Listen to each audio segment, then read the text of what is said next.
Ada sebuah buku yang memiliki judul Senja, tapi senja yang berbeda. Bukan senja yang romantis, bukan senja yang spiritualis, tapi senja yang sadis dan perih. Senja yang menjadi saksi kerasnya kehidupan sosial di ibu kota. Senja yang memotret berbagai pelik dalam kehidupan masyarakat di kota besar. Senja yang melihat darah setiap hari dari timpangnya kehidupan sosial. Ya, itulah tajuk dari buku Senja di Jakarta, yang ditulis oleh Mohtar Lubis, penerbit buku Odbor, dan cetakan terbarunya tahun 2025.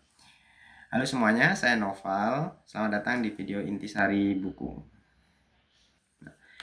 Cetakan terbaru dari buku ini terbit tahun 2025, tapi buku ini sebenarnya berlatar kondisi sosial tahun 1950-an.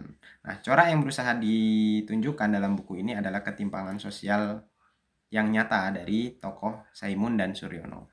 Jadi Saimun ini adalah seorang pengangkut sampah yang dia hanya bisa menghisap satu rokok yang utuh itu di akhir bulan saja ketika dia gajian. Sedangkan Suryono itu dia bisa dengan bebas menghambur-hamburkan rokok mahalnya karena dia adalah seorang PNS dari kementerian gitu kurang lebih.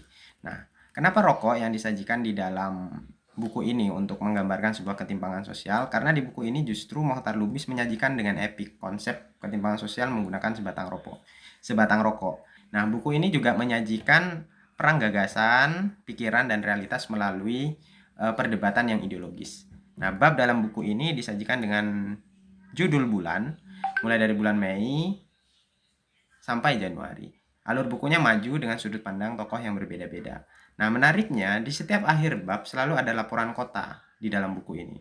Salah satu laporan kota favorit saya yang ada di dalam buku ini adalah laporan kota yang menceritakan tentang seorang kriminal yang sudah dipenjara 20 tahun dan dia bebas, tapi dia bingung dengan kebebasannya gitu.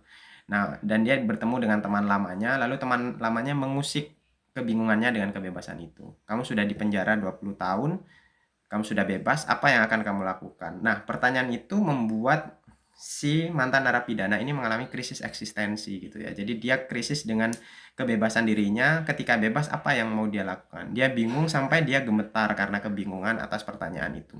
Lalu si temannya juga mengatakan bahwa jangan membunuh orang lagi ya, nanti kamu bisa masuk penjara lagi. Nah, pertanyaan itu seakan menjadi jawaban dari kebingungan eksistensial yang dialami oleh mantan narapidana itu. Maka mantan narapidana itu membunuh temannya itu sendiri agar dia bisa masuk penjara lagi dan tidak perlu memikirkan pertanyaan eksistensial kebebasannya akan dilakukan untuk apa.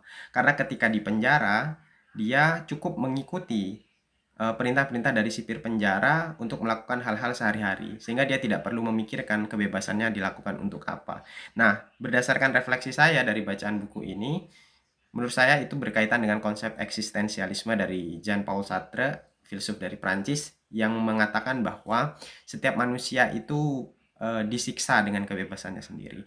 Nah, itu gambar yang begitu menarik dan vulgar disajikan oleh Mohtar Lubis dalam buku Senja di Jakarta. Buku yang memberikan corak senja yang akhir-akhir ini selalu didefinisikan dalam arti yang romantis dan spiritualis.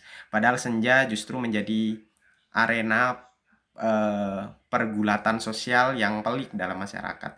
Jadi ini buku yang sangat menarik dan mengagumkan menurut saya dan layak dibaca bagi para pengkaji kajian sosial, dan karena saya adalah dari sosiologi maka saya sangat senang membacanya. Jadi ya akhirnya jangan berhenti nonton video tentang buku lalu lanjutkan membaca buku sendiri. Sekian, salam literasi.